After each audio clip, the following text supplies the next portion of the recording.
Welcome to Shaping Healthcare, a podcast by CitiusTech. I'm your host, Laurel Rockall. Today, we have the pleasure of speaking with two healthcare and life sciences experts, Kaushik Raha and Harvey Ruback. Kaushik is the Vice President and Head of AI Solutions at CitiusTech, and Harvey is a Senior Partner Solution Architect on the Healthcare and Life Sciences team at Amazon Web Services.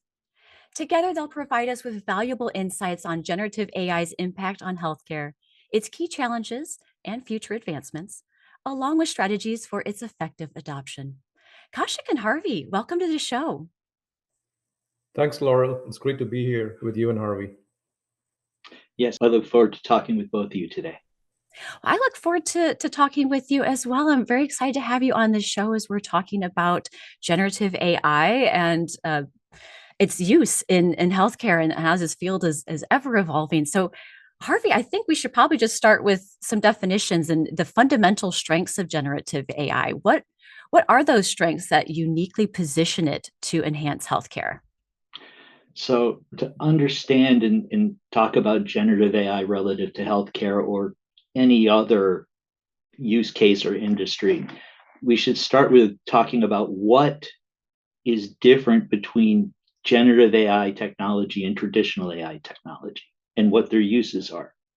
So traditional AI, what typically is done is there's a set of data that's collected, hand labeled to tell the systems what that data means. And then an individual model is built for that data. And you build one model for each type of use case that you want to address, whether it's patient scheduling, to use a healthcare example, whether it's asking questions about how to get to the facility. The different types of interaction classes would each have their own model based on that traditional type of technology. And you build unique models for each case, as I said. Generative AI uses the concept of a large language model or a foundational language model, foundational models. And foundational models are built from a vast amount of unstructured data. It's not labeled. It's the amount of data that's there that allows the training systems to learn I want to say the meaning, but how everything's connected within that vast training set of natural language, right? And these training sets include multiple languages, and they can even extend to multiple modalities, include text and images. So you get this one foundational language model, this LLM. And then that one model has the capability to be used across multiple use cases because of its generalized nature, because of the amount of data it's trained on, and the different algorithmic approaches that are used to interpret and move through that data in a question response type of manner. And so when you think about healthcare and you think about the large amount of unstructured data that exists in healthcare interactions, all the way from a patient calling to a doctor's office or calling to a clinic and saying they have a problem, but they're not sure which doctors or department they should go to a online chat exchange to schedule an appointment or request a refill for a prescription, all the way to the clinical notes that a physician or clinician is going to do and have to provide as part of the medical record during an encounter with a patient. All of these things are places where a large language model can be used to streamline the workflows and assist the humans who are currently doing those processes to make them more efficient. And with some of those defining characteristics in mind, Kaushik, how is generative AI currently being used in healthcare?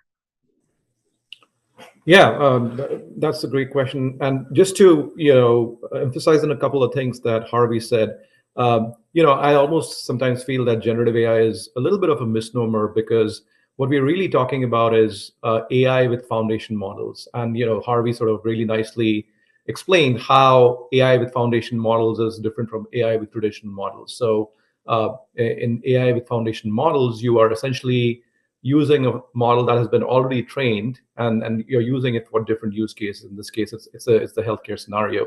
Whereas in the other, traditionally, I usually has been the data that's given to it, and the model is trained specifically for the data. But why we call it generative AI is because almost the fantastical abilities of these foundation models to generate content, to generate language, to generate images, to generate combination of images and languages. And the reason for that is it actually understands language really well, almost to the point that it can understand it at the level of humans, or it can also interpret sort of images and languages in a multimodal manner at the same level or competency that a human can. So that's really what generative AI or AI with foundation model is all about. And in terms of the use cases or the problems that it's being used to solve already in healthcare, it spans the entire continuum. It spans the entire care continuum. It can go all the way from patient intake, where there could be things like smart scheduling or optimization of routing, to treatment of patients in a clinical scenario, which could be assisting clinicians or nursing assistants or nurse practitioners with understanding clinical guidelines, giving them the right tools to search clinical content at the point of care. Then going more downstream, if you come to billing and claims, sort of the insurance side of things, the claims management piece. So prior authorization, benefits eligibility, and you can further take it down all the way to like marketing and sales as well. So the entire healthcare continuum, all the way from patient care to essentially paying for the care and any other activities, are under the purview of generative AI and the solutions that are being built. So things like prior authorization, care gap analysis, search and recommendation, benefits verification. All of these are now getting turbocharged with generative AI. And the reason for that is all these tasks entail a lot of unstructured data, documents, clinical guidelines, which need to be read and understood. And what generative AI is doing, or AI with foundation models is allowing us to do, is use the power of these models to understand unstructured data, to extract insights, and really assist the humans, or the people who are using it, to achieve the task in a much more faster manner. And since these are obviously sort of models, there is no limit to scaling, or these can be used almost continuously if they're operating at that level. So there's no sort of fatigue or cognitive burden that you usually see with these tasks, and actually trying to complete these tasks, and which leads to a lot of burden on the healthcare system. So these are the kind of things that generative AI is helping with in terms of the use cases within healthcare, and also the reasons of why at this point in time it's making such a difference and making such an impact. Yeah, and let me add a couple examples to that. So, for example, when I was speaking earlier, I mentioned the clinical documentation with a patient encounter. There's a solution from AWS, a service called AWS Health Scribe, and it takes as input the audio captured from that encounter using ambient listening. And the output of this is the transcription, converting that audio to text, and then a summary of that engagement, including the care plan in a predetermined format. And so it's using the generative AI to analyze the transcription and create or produce in natural human language this care plan and summary of the encounter, so that the clinician doesn't have to type it all up from scratch. They can review it, modify it, and move on, and it improves their overall workflow. Some pharmaceutical companies are using the generative AI technology to generate content drafts and patent applications to save the initial time of creating them. Identifying components of medical imagery, things that we may not pick up as a verification and such. We talked about the chatbots, and it's also being used on the research side relative to molecular design and predicting how the molecules will interact for drug discovery. Now, It's the same technology, but it's using large different training sets that deal with how the molecular behaviors occur. So it really, the technology for Gen AI covers a wide range of potential use cases in the healthcare and even life sciences industries. Yeah, Harvey actually brings out this really interesting side of research and drug design and molecular design. And what's really fascinating here is that it's again foundation models, but instead of training them on the language of the internet, now these are being trained on the language of biology. And that's the reason they're able to design molecules, proteins, drugs, because now they understand what are the rules for biology just by sort of getting trained on the language of biology. So it just tells you that using foundation models, you can do clinical care, but you can also do biological research, clinical research, just by using the same tenets or principles. So yeah. And in that case, again, it's to optimize the workflow and help the individuals doing the drug discovery, the scientists, focus in initially on the most likely candidates, relative to having to continually conduct tests to understand how these interactions are going to occur and get down to the narrower set of candidates. You've both given some really fantastic examples of its use. And Kaushik, something that you mentioned earlier was how it's being used across all of healthcare, that whole continuum there. And with all of these different places that it can be used and all these different examples, what are some of the challenges? What's the other side of it? What are some of these challenges when we're implementing Gen AI into healthcare? Yeah.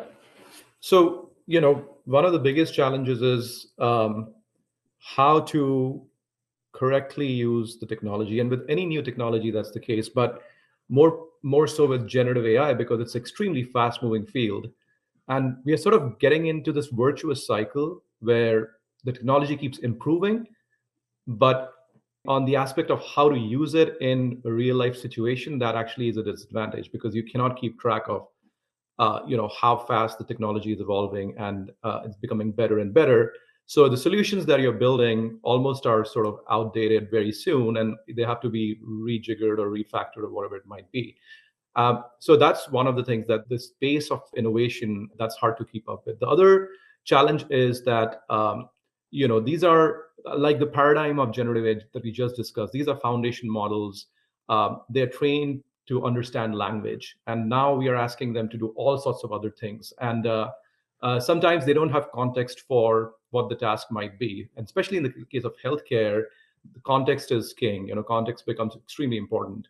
It can almost change the meaning of a sentence depending on what kind of setting you are in. And I think that's kind of a challenge to give the right context to the foundation model so that it can use that and judiciously do the task. But also, how do you measure the quality of the outputs? There's a third challenge, is to say that, okay, like I've had this great model, it answers all these questions. How do I know that this is the right answer? How do I know that it has taken all the context into consideration and not missed out on anything? And how do you sort of objectively measure that? And that's one of the things that we at CitiusTech have also build a quality and trust solution. And also AWS has, Amazon has their guardrails for their Bedrock suite of models. But essentially, that's really one of the biggest challenges. Unless you are able to solve for that, you will never be able to take it to the next stage of actually deploying these in healthcare settings or healthcare environments, ecosystems, because healthcare is extremely regulated, and for good reasons. And if you're not able to pin down the quality aspect of generative AI, you won't be able to get the benefit of generative AI's power. But it comes with its own challenges in terms of not only how you measure the outputs, but how do you also account for things like hallucinations. I mean, this is something that everybody's heard of. Large language models will hallucinate, and they might not use the context that you're giving them, or will just make things up.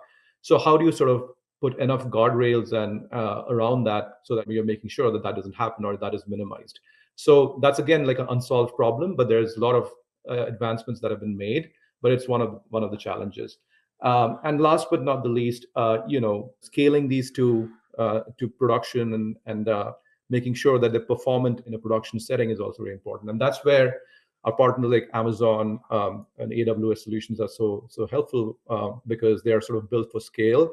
But that's also a big challenge. And what we're seeing is, due to all the other challenges that I mentioned, Gen AI solutions, applications are stuck in POCs, and they cannot make the jump to to production. So yeah, I mean, that kind of is a pretty big list of all the things that you might have to think about when you're building these solutions for healthcare. It's a big list, and I've got a few more to add to the list as well. So a lot of the challenges we see when we talk to customers, a lot comes around privacy and security, right? We've all read the articles, seen the articles about, oh, company X was using Gen AI and their data became part of the model. Or how do I know that the fine tuning or adjustments I may make to a model or the prompts I'm going to make to a model aren't leaked and becoming part of a larger set, right? And especially in healthcare, when you're talking about, the protected health information, there's a lot of penalties around those types of escapes. And so the privacy, the security, and how all that works. And Kaushik mentioned, Amazon Bedrock earlier. And Bedrock is a service from AWS that makes using the large language models, the foundational language models, easier. Essentially, what Bedrock allows you to do is select which of the many large language models, generative AI models that exist you want to use. And you provide the input, which is your prompt, your question, your context, and then it provides the result. And then within Bedrock, you can set up the guardrails for the types of answers and how you want to bound them. So using these kinds of services can help address some of these issues.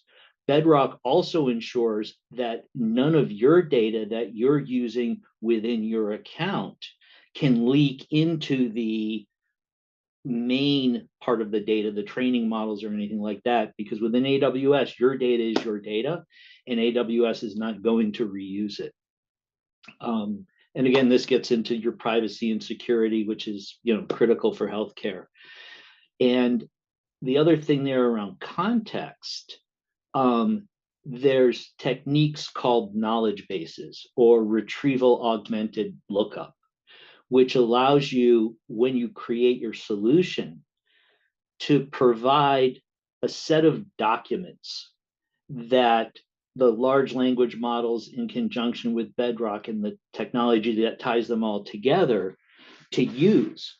And so if you imagine that a large language model is trained on data and you want to ask a question about new research that's come out and published in the last 3 months, whatever it may be, you can take those documents, add them to a knowledge base, and then the lookup of the data when you're asking queries about the information, about what you're looking for, will pull from those knowledge bases. And then the auditability in the response, it can point to where pieces of information in the response came from relative to those knowledge bases to help the user interpret and understand where the information is coming from. And that's also another way that it helps users understand if there's a hallucination or anything like that going on. Yeah, I mean, just to add to that, I mean, Harvey mentioned, retrieval-augmented generation, which is a very important concept when it comes to generative AI, especially in the context of healthcare. And what we're essentially saying is that we are not letting the large language model, think on its own and use its own memory, but actually to use the context and the content that was provided to it, and only answer from that. And this is very, very important. And I'll give you a real life example. When a clinician is at the point of care and they're trying to make a clinical decision which affects, the patient, they usually refer to what are known as clinical guidelines, and these are written by experts, and these are written in a certain way. And the clinicians, the physicians, they're very used to, a clinical guideline and a certain style that it's written in. So when you're asking a generative AI model to essentially give a suggestion from the clinical guideline, not only do you want it to give the right information, but also it has to be given in the same style, the language style, so that the clinician is confident about it. So that this is because they probably would have read the guideline. This is just for recalling it for them, but they know what a clinical guideline sounds like. So the trust factor is important. That's where this idea of retrieval augmented generation or restricting into the content that has been given to the language model is very important, especially when it comes to healthcare. Yeah, and as I'm reflecting on these challenges that you have both mentioned, the speed of the tech innovation and the data privacy and security, another challenge that came to mind, it brings up the potential challenge, I should say, of the adoption of generative AI, that perhaps there might be some uncertainty around, is Gen AI negatively going to impact my job or my position in some way? So how can healthcare organizations prepare their workforce to effectively utilize Gen AI and better trust it? Yeah, maybe I can address that, and Harvey, love to hear your insights on that. We have a catchphrase at CitiusTech, and that is Gen AI is a good co-pilot, but a bad pilot, and I think that's kind of the crux of it, right? So if you're a healthcare worker or in the healthcare system, a Gen AI is not there to replace you, at least not not anytime soon with the models that we have, but it'll make your life a lot easier. It'll be a great co-pilot. So all the grunt work that you're doing right now in reading up clinical guidelines or patient history and looking at images of radiology reports and trying to figure all of that out, it'll make that a lot easier. But the decision is with the clinical reviewer. The decision is with the healthcare stakeholder, if you will. And the other interesting one that I heard from Harvey is, AI will predict, but humans will decide. So that's kind of, those are the tenets that you need to think of right now. It is there to help you. It is there to make, things that have been challenging generally and have negatively impacted the quality of care. All of those pain points are now being addressed with a very powerful tool. But at the end of the day, it's the human's decision. It's the clinical reviewer's decision. It's the nurse practitioner's decision. It's the clinician's decision. And that really is the way I would address it. And I can't take credit for that quote. That was actually, I heard it at a keynote from Werner Vogels, the Amazon CTO. And it's AI makes predictions and professionals decide, right? And it's been said many different ways since I first heard it.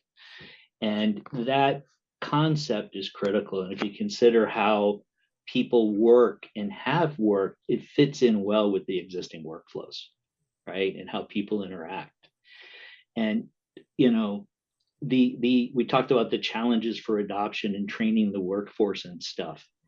And I think one of the things there is considering the initial implementation of where to deploy it within different systems, right? And having those proof points that are real, not just the POCs, that they can wrap their hands around and understand the return on investment they're going to get long term is critical to helping Gen AI advance through the different industries, including healthcare.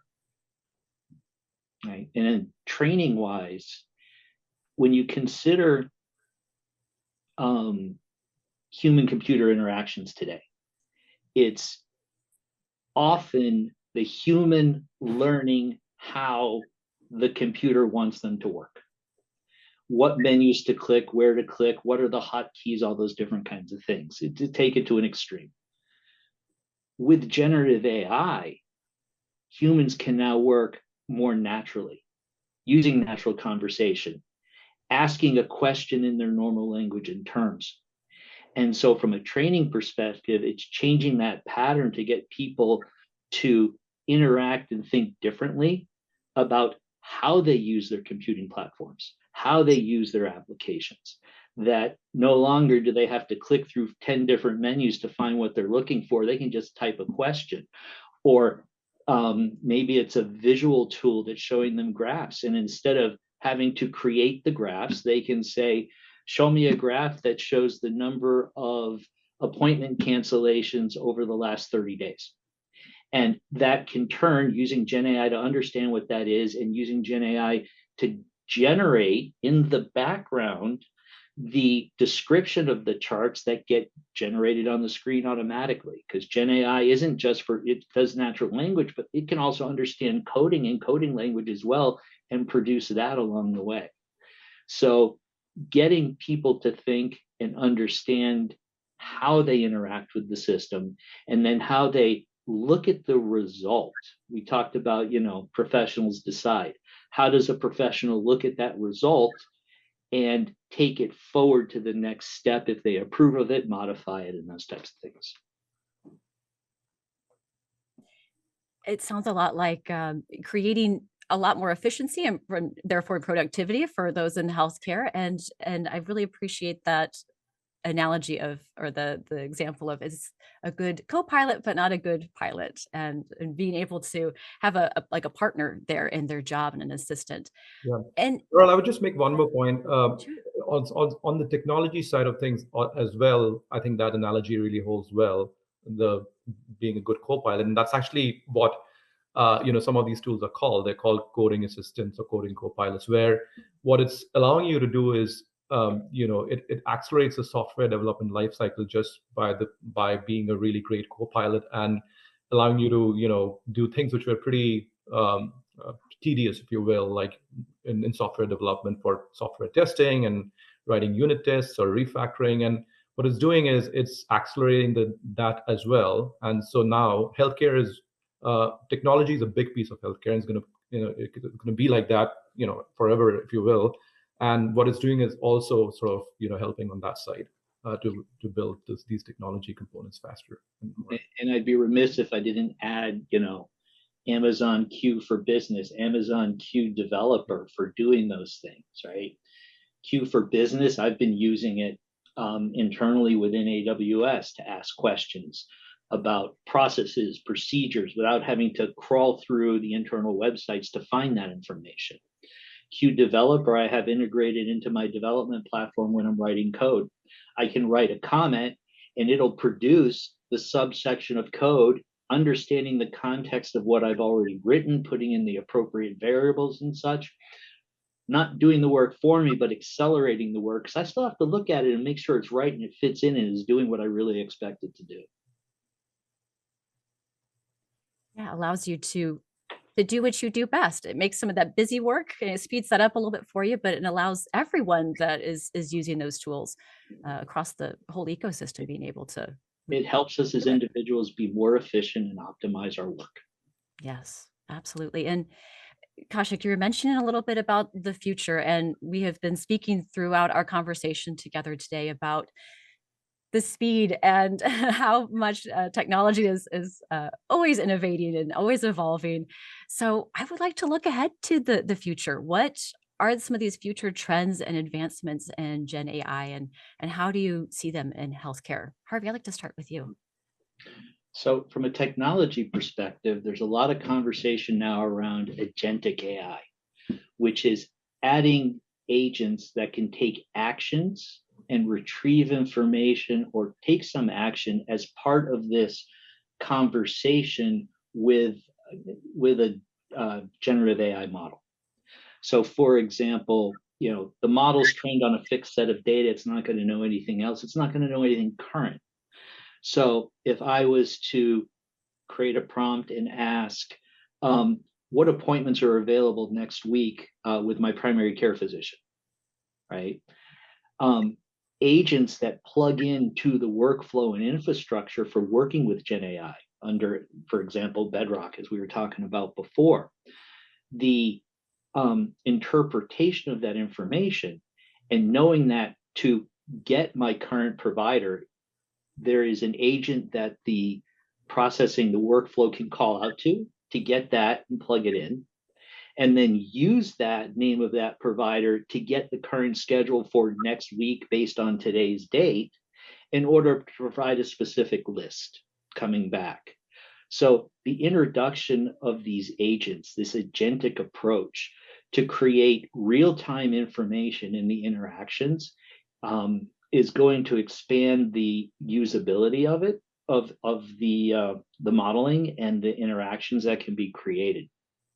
So I think that's one big thing we see coming.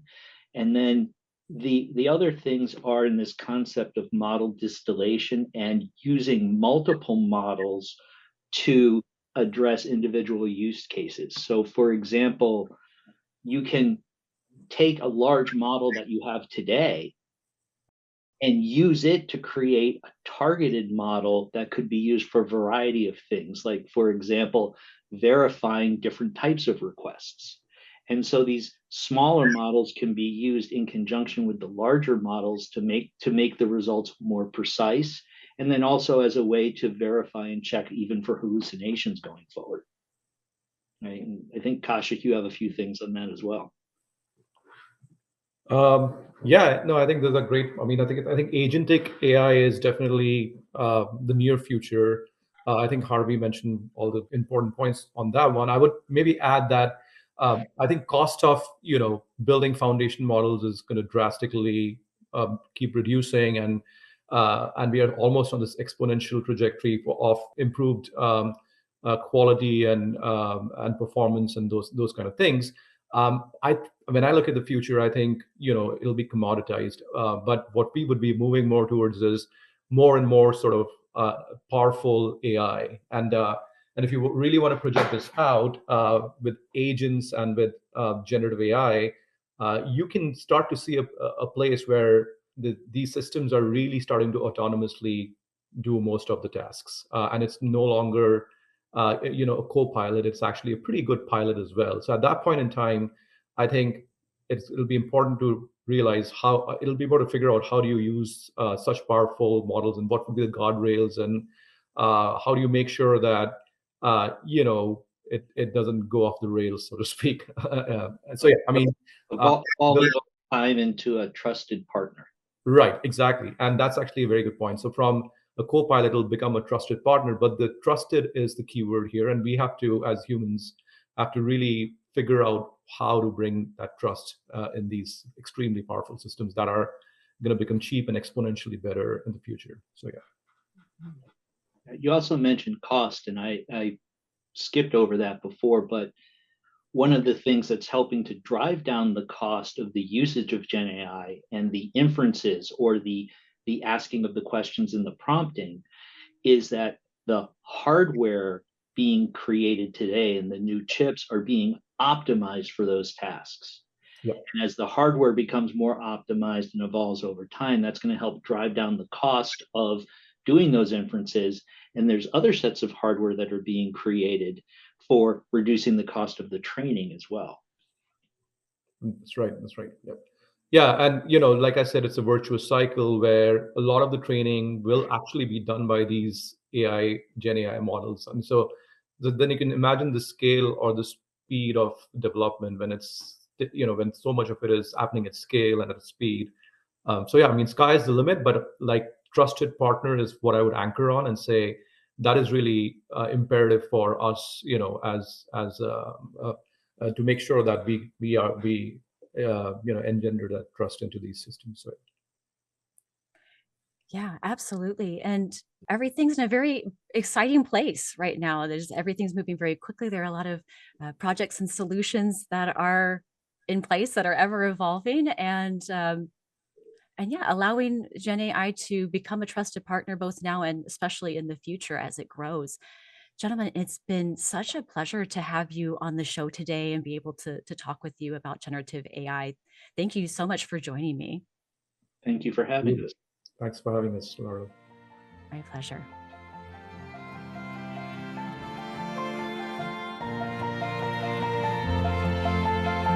The Shaping Healthcare podcast is brought to you by CitiusTech, a leader in healthcare consulting and IT services. To find out more about CitiusTech, visit CitiusTech.com. To listen to more interesting insights on healthcare technology and innovations, search and subscribe to the Shaping Healthcare podcast. Thank you for listening. If you want to share any feedback or would like to be featured in our podcast, do write to us at citiusvision@citiustech.com.